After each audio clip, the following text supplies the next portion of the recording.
பூரி ஒரு எண்ணெய் பலகாரங்கிறதுனால எங்க வீட்ல எல்லாம் பூரி பிரேக்ஃபாஸ்ட்டுக்கு பண்றது ரொம்பவே கம்மி தான்.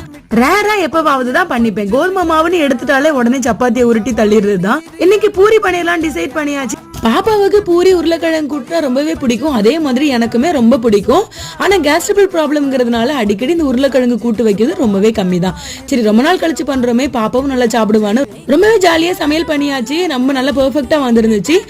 ஒரு சில நாள் என்னவோ தாராள பிரபு மாதிரி அப்படியே கோதுமை மாவுக்கு தண்ணியா ஊத்தி அடிச்சு கடைசியில சப்பாத்தி மாவு மாதிரி ஆக்கிடுவேன். கடைசியில பூரி ரொம்பவே எண்ணெய் குடிக்கிற மாதிரி ஆயிரும். ஆனா இன்னைக்கு அப்படி இல்ல, ரொம்ப பெர்ஃபெக்ட்டா வந்துருந்துச்சு. பூரி கிழங்குமே ரொம்பவே சூப்பரா வந்துருந்துச்சு. எனக்கும் ரொம்ப பிடிச்சிருந்துச்சு.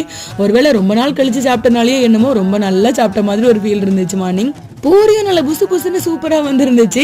அப்படியே இதே சந்தோஷத்தோட பாப்பாவுக்கு கொடுத்துட்டு நானுமே சாப்பிட வந்துட்டேன். மார்னிங் பிரேக்ஃபாஸ்டோட சைட் பை சைட் லஞ்சுக்குள்ள வேலையுமே போயிட்டு இருந்துச்சு. சாம்பார்னு வச்சுட்டோம்னா மத்தியானத்தையும் ஓட்டிடலாம். ஆனா அந்த உருளைக்கிழங்கு மசாலா வச்சு ஓட்ட முடியாதுல்ல.